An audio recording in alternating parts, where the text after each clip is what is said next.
Ya. Assalamualaikum warahmatullahi wabarakatuh.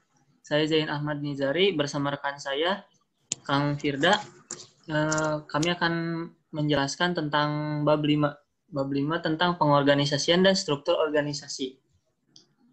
Baik, kita mulai. Organisasi. Definisi dari organisasi adalah sebuah wadah untuk para mahasiswa mengekspresikan aspirasi mereka. Organisasi sangat penting ada di dalam setiap perguruan tinggi, karena dengan adanya organisasi di setiap perguruan tinggi akan banyak menampung kreativitas mahasiswa. Yang akan kita bahas di sini adalah apa itu organisasi, yang tadi ya, terus ada struktur organisasi, asas-asas organisasi, dan pembagian kerja ya, itu termasuk ke dalam organisasi juga. Ada bagian organisasi juga, ada bagian kelompok-kelompok kerjanya dalam organisasi. Itu masuk ke dalam nomor 2 ya, termasuk dalam struktur. Dan juga ada organisasi informal. Yang pertama, apa itu definisi organisasi dan pengorganisasian? Menurut M. Dahlan Al-Bari dalam Kamus Modern Bahasa Indonesia, organisasi, penyusun, dan peraturan bagian-bagian hingga menjadi suatu kesatuan, susunan dan aturan dari berbagai bagian sehingga merupakan kesatuan yang teratur, gabungan kerjasama, atau untuk mencapai tujuan tertentu. Pengertian organisasi menurut beberapa ahli seperti misalnya W.J.S. Purwadamirta dalam Kamus Umum Bahasa Indonesia, organisasi adalah susunan dan aturan dari berbagai bagian, orang, dan sebagainya sehingga merupakan kesatuan yang teratur. Organisasi adalah sistem sosial yang memiliki identitas kolektif yang tegas, daftar anggota yang terperinci, program kegiatan yang jelas, dan program penggantian anggota. Menurut Janu Murdiamoko dan Citra Handayani dalam buku Sosiologi untuk SMU kelas 1. Menurut Stoner, organisasi adalah suatu pola hubungan yang melalui mana orang-orang di bawah pengarahan manajer mengejar suatu tujuan bersama. Menurut James De Mooney, organisasi adalah bentuk setiap perserikatan manusia untuk mencapai tujuan bersama. Dan menurut Chester 1 Bernard, organisasi merupakan suatu sistem aktivitas kerjasama yang dilakukan oleh kedua orang atau lebih. Dengan demikian, organisasi ialah suatu usaha antara dua orang atau lebih untuk mencapai tujuan tersebut, sedangkan perorganisasian adalah fungsi manajemen dan merupakan suatu penyusun struktur organisasi yang sesuai dengan tujuan organisasi, sumber daya yang dimilikinya, dan lingkungan yang melingkupinya.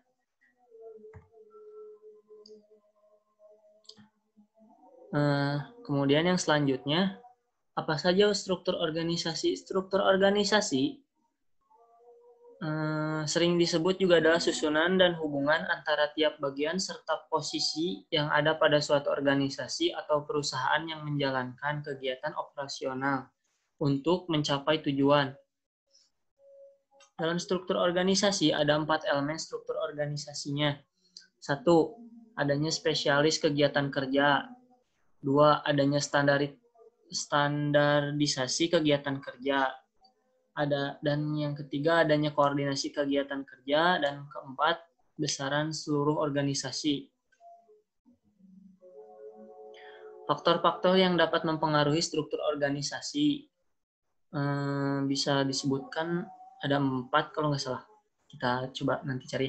Strategi organisasi dibuat sebagai usaha pencapaian tujuan organisasi. Oleh karena itu, jika struktur organisasi dibentuk sebagai jalan untuk mencapai tujuan, maka struktur organisasi pun selayaknya sejalan dengan strategi organisasi.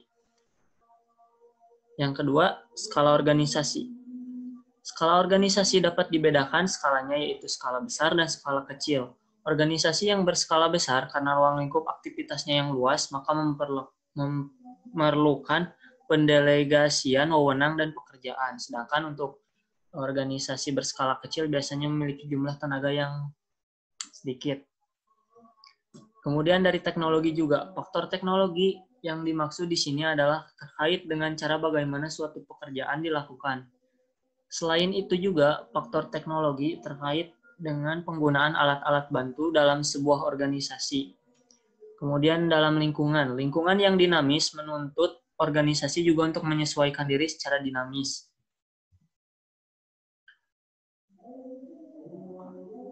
Dan mungkin untuk struktur organisasi hanya ada segitu ya. Dan untuk yang ketiga, asas-asas organisasi. Terwujudnya suatu organisasi yang baik, efektif, efisien, serta sesuai dengan kebutuhannya, secara selektif harus didasarkan pada asas-asas atau prinsip-prinsip sebagaimana berikut. Principle of organizational atau asas tujuan organisasi. Principle of unity of objective atau asas kesatuan. Principle of unity of command. Asas kesatuan pemerintah. Principle of the span of management. Asas rentan kendali. Principle of delegation of authority atau pendelegasian wewenang. Principle of variety of authority and responsibility atau asas keseimbangan wewenang dan tanggung jawab. Principle of responsibility atau asas tanggung jawab juga diperlukan. Kemudian principle of defermentation atau principle of definition of work atau asas pembagian kerja. Kemudian ada juga principle of personnel placement atau asas penempatan personalia. Principle of scalar chain atau asas jenjang berangkai. Principle of efficiency atau asas efisiensi. Principle of continuity atau kesinambungan. Principle of coordination atau koordinasi juga perlu. Mungkin untuk asas-asasnya itu. Kemudian untuk pembagian kerja. Pembagian kerja harus dilakukan sesuai dengan kemampuan dan keahlian sehingga pelaksana kerja berjalan efektif. Oleh karena itu, dalam penempatan karyawan harus menggunakan prinsip the right man in the right place. Pembagian kerja harus rasional, objektif, bukan emosional, subjektif, yang didasarkan atas dasar like and dislike. Dalam pembagian kerja, karyawan harus memiliki sikap satu, dia memiliki wewenang dan tanggung jawab atau authority and responsibility. Setiap karyawan dilengkapi dengan wewenang untuk melakukan pekerjaan dan setiap wewenang melekat atau diikuti pertanggungjawaban. Juga untuk sebagai pekerja harus memiliki disiplin atau disiplin. Dalam bahasa Inggris ya. Disiplin merupakan perasaan taat dan patuh terhadap pekerjaan yang menjadi tanggung jawab. Jika orang tidak mempunyai disiplin, ya mungkin banyak kabur lah. Kesatuan, kemudian dia harus memiliki sikap kesatuan pengarahan atau unity of direction dalam melaksanakan tugas-tugasnya dan tanggung jawabnya karyawan perlu diarahkan menuju sasarannya. Mungkin untuk saya dan yang selanjutnya akan dibawakan oleh Kang Firda ya.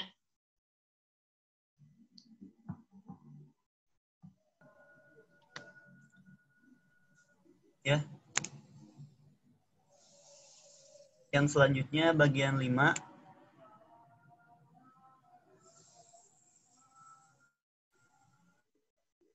Bentuk bagan organisasi. 1. Bagan organisasi formal. Struktur organisasi terlalu kompleks untuk disajikan secara verbal. Manajer perlu menggambarkan badan organisasi untuk menunjukkan struktur organisasi. Badan organisasi memperlihatkan susunan-susunan, fungsi-fungsi, departemen-departemen atau posisi-posisi organisasi dan menunjukkan bagaimana hubungan di antaranya. 2. Bagan organisasi formal, informal. Organisasi informal adalah suatu jaringan hubungan pribadi dan sosial yang mungkin tidak dilakukan atas dasar hubungan wewenang formal.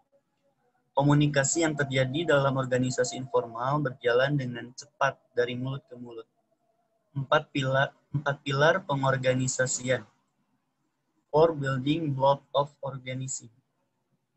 Pilar pertama, pembagian kerja atau division of work. Pilar kedua, pengelompokan pekerjaan, departmentalization. Pilar ketiga, penentuan relasi antar bagian dalam organisasi. Pilar keempat, penentuan mekanisme untuk mengintegrasikan aktivitas antar bagian dalam organisasi atau koordinasi.